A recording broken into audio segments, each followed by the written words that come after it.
আমার নাম সুনিতা। বয়সের ভার আমার ওপর পড়েছে ঠিকই, তবে আমার সৌন্দর্য নিয়ে কেউ কোনো প্রশ্ন তুলতে পারেনি। বয়স বাড়লেও আমি ছিলাম একটু স্বাস্থ্যবান এবং এটাই আমাকে অন্যদের থেকে আলাদা করত। আমার চলাফেরা এবং হাসিখুশি স্বভাব অনেকের নজর কাড়ত, কিন্তু এই সৌন্দর্য আমার জীবনে এমন এক অধ্যায় নিয়ে আসবে যা আমি কখনো কল্পনাও করতে পারিনি। আমার জামাইমশাই, যার প্রতি আমি সবসময় সম্মান আর আস্থা রেখেছিলাম, এমন কিছু করবে যা আমার মনের গভীরে ঝড় তুলে দেবে। আমি ভেবেছিলাম পরিবারের মধ্যে সম্পর্ক সবসময় পবিত্র থাকবে, কিন্তু সেই রাতে যা ঘটেছিল তা আমার জীবনের উপর গভীর প্রভাব ফেলেছিল। কয়েকদিন পর আমার জামাই হঠাৎ আমার ঘরে এলো। সেই সময় আমি বন্ধুর মেয়ের বিয়ের জন্য সিলেক্ট করা শাড়িগুলো আলমারি থেকে বের করছিলাম। প্রতিটি শাড়ির রং আর কাজ দেখে মনে হচ্ছিল যেন প্রতিটা গল্প বলছে। কিছু শাড়ি আলাদা করে রাখলাম, যাতে পরে আরেকবার দেখে ঠিক করতে পারি কোনটা সঠিক হবে। আমি তখন ঘরে শাড়িগুলো গুছাচ্ছিলাম। একটা সুন্দর লাল রঙের শাড়ি হাতে নিয়ে ভাবছিলাম, হালকা কাজ করা এই শাড়িটা আর হাফ হাতা ব্লাউজ পরলে কেমন লাগবে। শুধু হাফ হাতা ব্লাউজটা পরে আয়নার সামনে দাঁড়ালাম। আয়নায় নিজের প্রতিফলন দেখে কিছুক্ষণের জন্য নিজের চোখকেই বিশ্বাস করতে পারছিলাম না। অনেক সুন্দর লাগছিল আমাকে। ঠিক তখনই কোনো ধরনের নখ ছাড়াই হঠাৎ আমার জামাই ঘরে ঢুকে পড়ল। আমি ভীষণভাবে চমকে গেলাম। লজ্জায় আর একটু ভয়ের সঙ্গে সঙ্গে পেছন ফিরে দাঁড়ালাম। হৃদয়টা যেন দ্রুত ধুকপুক করতে লাগল। জামাইয়ের চোখে মৃদু মুগ্ধতার ছাপ ছিল, আর সেটা আমি পেছন থেকেও অনুভব করতে পারছিলাম। আর মনে হচ্ছিল যেন সময় থেমে গেছে। আমি লজ্জা আর অস্বস্তিতে একেবারে হকচকিয়ে গিয়েছিলাম। ওর দৃষ্টিতে কিছুটা বিব্রত ভাব দেখলাম, যেন সেও বুঝতে পারছিল না কি করবে। মুহূর্তটা এমন এক জটিল অবস্থায় দাঁড়িয়েছিল, যেখানে আমরা দুজনেই কিছু বলতে পারছিলাম না। আমি দ্রুত নিজেকে সামলে নিয়ে শাড়ি গুছিয়ে নিলাম। মনের ভেতর তখনও অদ্ভুত একটা অস্বস্তি কাজ করছিল। আমি ধীরে ধীরে ঘুরে ওর দিকে তাকালাম। দেখলাম সে বিছানার পাশে দাঁড়িয়ে রয়েছে, মাথা নিচু করে, যেন নিজের ভুলটা বুঝতে পেরেছে। বাড়িতে আমি আর মেয়ে ছাড়া আর কেউ ছিল না, তাই দরজা লক করার অভ্যাস আমার ছিল না। কিন্তু সেদিনের এই ঘটনা মনে করিয়ে দিল, অভ্যাসগুলো মাঝে মধ্যে বিপদ ডেকে আনতে পারে।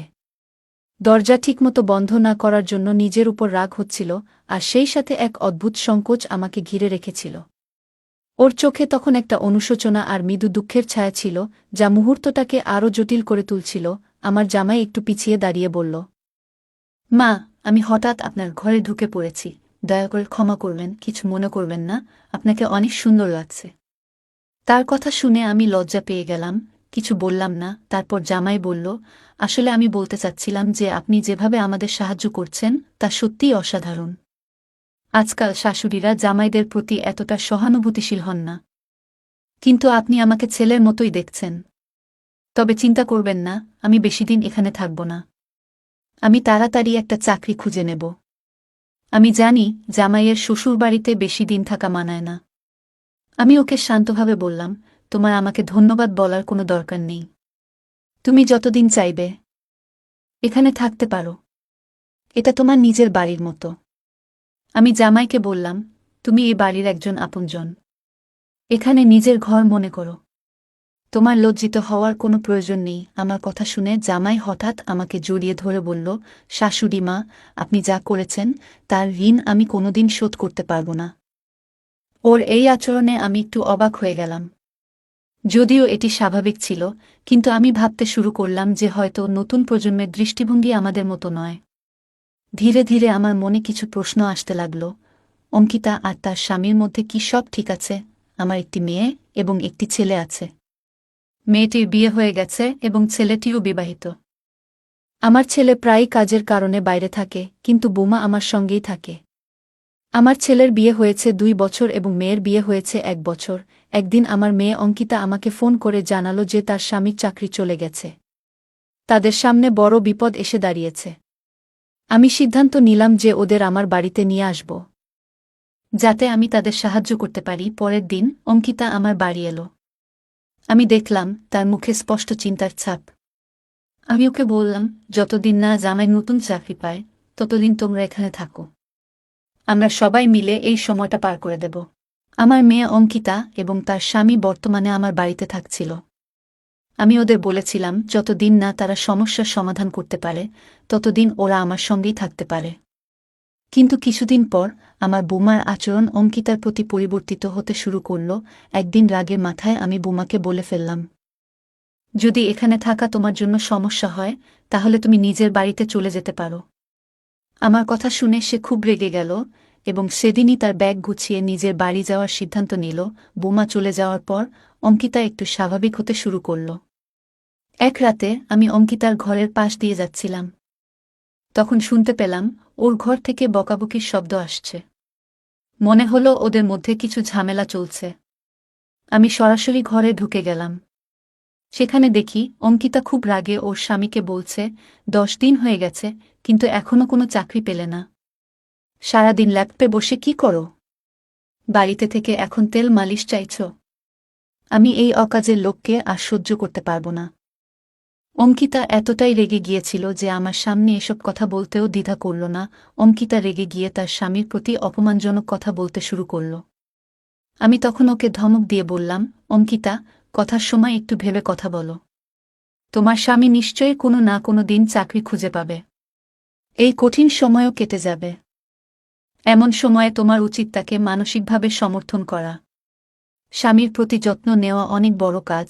আমার কথা শুনে অঙ্কিতা রাগ করে বলল, মা, যদি তোমার জামাই এতটাই ভালো লাগে তাহলে তুমি ওর পায়ে তেল মালিশ করে দাও।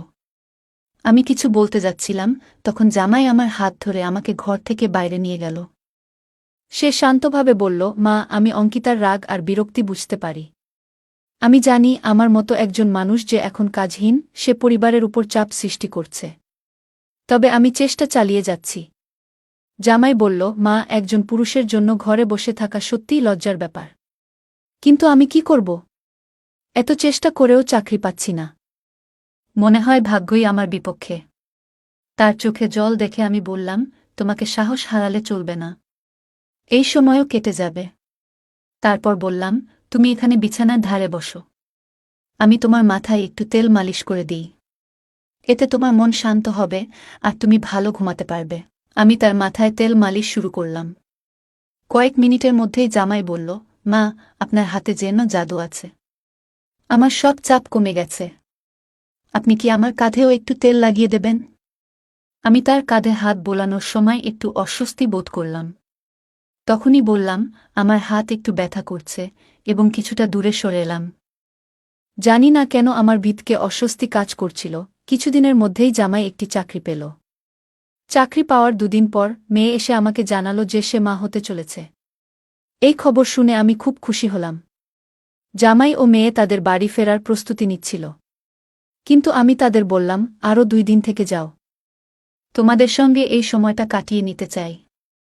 আমার মেয়ের এই সুখবর আমার মন ভরিয়ে দিল। তখনই সিদ্ধান্ত নিলাম, ভবিষ্যতে তাদের যে কোনো পরিস্থিতিতে পাশে থাকব। আমি ভেবেছিলাম আমার মেয়েকে এবং তার স্বামীকে আরও কিছুদিন আমার কাছে রাখা উচিত। কিন্তু 2 দিনের মধ্যেই লক্ষ্য করলাম অঙ্কিতার শারীরিক অবস্থা ভালো নয়। মেয়ে এবং জামাই আলাদা থাকায় আমি দুশ্চিন্তায় পড়লাম, অঙ্কিতা কি একা বাড়ির কাজ সামলাতে পারবে? আমি সিদ্ধান্ত নিলাম যে যতদিন না ও পুরোপুরি সুস্থ হয়ে ওঠে ততদিন ও আমার সঙ্গেই থাকবে। দিন যেতে লাগল আর জামাই তার অফিসের কাজ শুরু করল। প্রতিদিন সকালে আমি ওর জন্য টিফিন তৈরি করতাম। আমার যত্ন দেখে সেও আমার প্রতি যত্নশীল হয়ে উঠল। সন্ধ্যায় অফিস থেকে ফিরে ক্লান্ত থাকা সত্ত্বেও জামাই রাতের খাবার তৈরিতে আমাকে সাহায্য করত। দেখতে দেখতে 1 মাস কেটে গেল। অঙ্কিতা তখন গর্ভবতী ছিল আর এর ফলে তার মেজাজ পরিবর্তন হচ্ছিল।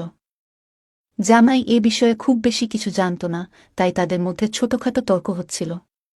আমি ভাবলাম এটা স্বাভাবিক দাম্পত্য জীবনের অংশ, তাই বিশেষ গুরুত্ব দিলাম না। এক রাতে জামাই আমার ঘরে এসে বলল, মা, আমি আর অঙ্কিতার সঙ্গে একই ঘরে একই বিছানায় থাকতে পারছি না। তার এই কথা শুনে আমি অবাক হয়ে গেলাম এবং জানতে চাইলাম, কেন? জামাই বলল, মা, অঙ্কিতা এখন যে অবস্থায় আছে তাতে ওর মেজাজ খুব খারাপ হয়ে যাচ্ছে। যদি তার গায়ে হাতও লাগে ও রেগে যায়। এই কারণে আমি ঠিকমতো ঘুমোতে পারছি না। অফিসের কাজ করতে গিয়ে আমার চোখও ভারী হয়ে আসছে। আমার শরীর আর মন খুবই ক্লান্ত। আমি তাকে বললাম, অঙ্কিতা যে অবস্থায় আছে তাতে মেজাজের ওঠানামা স্বাভাবিক। তোমার উচিত ওকে বোঝার চেষ্টা করা। কিন্তু জামাই বলল, আমি বুঝি মা, কিন্তু এখন আমার বিশ্রামেরও প্রয়োজন। যদি আমি বিশ্রাম না পাই তাহলে কাজেও মনোযোগ দিতে পারব না। তারপর সে বলল, মা, যদি আপনার কোনো আপত্তি না থাকে তাহলে আমি কি আজ থেকে আপনার ঘরে থাকতে পারি?